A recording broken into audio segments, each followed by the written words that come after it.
What's happening, so fam? Antojai here. So, are you somebody who has been manifesting for a while and you're seeing all this rise of energy and everything's going super juicy, super amazing, and all of a sudden it just seems like it plateaus?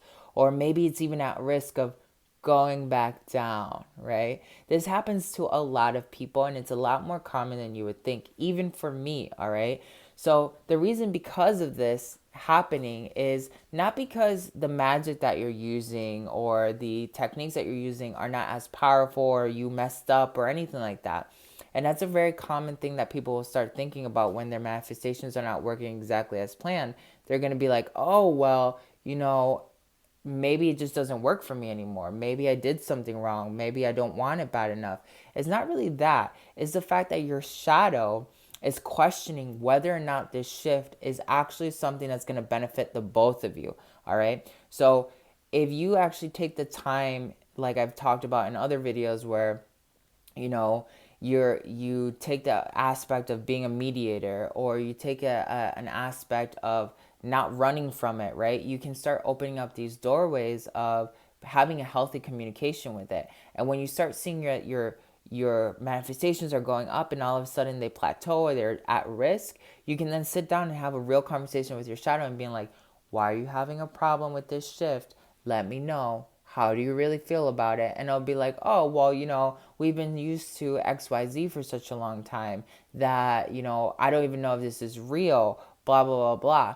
This is something that you really have to force yourself to even think outside of the box, because sometimes it's not even in your shadow to have a conversation with, right? Sometimes you have to be like, okay, well, I'm a creator of my own reality. I've been seeing that, like, I wanted to put this energy out there to, make more money or meet more people or get more fans or be more creative. I've been seeing all that energy rise. The reason why it plateaued is because you rather A, need to recharge, B, need to recalibrate something internally, usually in the inner child or the shadow, which are both inside of the subconscious, or you need to sometimes create a new reality where you're mixing a little bit of everything that you've been doing up until now to create a bigger recipe. Like when you get comfortable, you become linear. All right. So this reality is built for you to continuously grow. All the ascended masters and all other levels of reality are telling you that, you know, learning is perpetual. Growth is the only thing that really matters in any reality. Doesn't matter if it's third, fourth, fifth, sixth, seventh, eighth, ninth dimension, first dimension. It's all about growth and self-understanding. So the moment when you stop growing because you got the manifestation that you wanted and you're comfortable with it, is the moment that essentially you start dying, and is the moment that you become linear, and it's the moment where things really just don't seem to be moving anymore. And that's when you need to think outside of the box and use your perception of reality to create a new reality. Maybe taking a mixture of everything you've been doing and creating a new modality out of it. Like, I've been journaling, I've been meditating, I've been doing this. Well, how about I do that all at once and amplify my energy? Maybe I need to collect more chakra, practice more my kundalini. Maybe I need to go ahead and talk to my inner child and see what self-limiting beliefs that we downloaded during another alternate reality that's not working for me right now. Okay, if you're looking for one-on-one coaching, go ahead and click on the description below or in my bio, and we'll see if you're a good fit for a clarity call. It's 100% free, and it'll accelerate your ascension super, super fast. So before I go any deeper into this, I want to really leave you with this profound understanding, okay, that your inner child, everything that your inner child has experienced, is from another reality. This experience that you're having right now, even though time to you at the time of watching this video seems linear, time doesn't exist. So that means there's an alternate version of you that experienced reality as a child that is influencing your reality right now. The only way you can disconnect from the influences of that alternate reality is by understanding that time is not real. All your components to yourself, shadow, inner child, experiences, everything are sitting here right now. If I choose to only look at my problems from my subconscious, saying, oh, it's all in my subconscious mind. Oh, it's all, this trauma that it has been passed down through hundreds of years through my family. That's just going to limit you at the end of the day from reaching your maximum potential. All right. So you need to start looking at yourself as this multidimensional being that's constantly surfing reality. The version of me today is not the version of me that was 16 years old that went through a bunch of trauma. Can I remember that thought process back then? Totally, because I can't forget it. But that timeline doesn't really exist, and it's still very much so real. The only person that gives that timeline credentials to affect me in this timeline or in this present moment is me. It's my attachment to that event of that other storyline. But there's a storyline where my inner child never once experienced any of those things ever.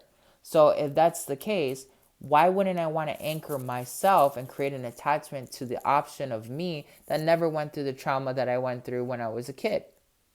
That's what you're doing perpetually. We always think about quantum leaping and multidimensional healing as like a step-by-step process, which again is linear, right? You can only go forward if you're quantum jumping, right? But you can quantum jump backwards too. You can force your inner child to quantum jump. And that's not something that people are really accustomed to, right? Because we're thinking about our present moment, quantum jumping forward, right? So when you start looking at like, oh, well, if time's not real and infinity is all just in this present moment and they're always cross-connecting through the now, is it more beneficial for me to shift my reality and my manifestation and my practices by manifesting in the past versus manifesting towards the future, right? You can use that. Or you can sit down, because time and space isn't real, manifest with yourself in the past, manifest with yourself in the present, and manifest with yourself in the future, aligning a higher vibration, right? So you got to stop putting yourself into these limits of multidimensional self and understanding and magic, because that's one of the things that I teach a lot of people is like, a lot of people will read a bunch of esoteric texts, will try to practice all these different modalities, and they're always like, I'm not always hitting the peaks that I want to hit. It's because you're still thinking linearly. You understand quantum mechanics and quantum, aspects of reality, but you're looking at it from the frame of time and space. You're still a 3D victim hoping for something to save you. At the end of the day, the alchemy is not going to save you. The alchemy is a tool that you use, you master to bend time, to bend the soul, to connect with Mother Earth, to connect with your spirit, to develop your psychic abilities so that you can be more in control with the present moment. It's that moment when you stop giving your power away, even to the alchemy, that you've become really self-aware of what you're actually doing as a conscious creator in this reality.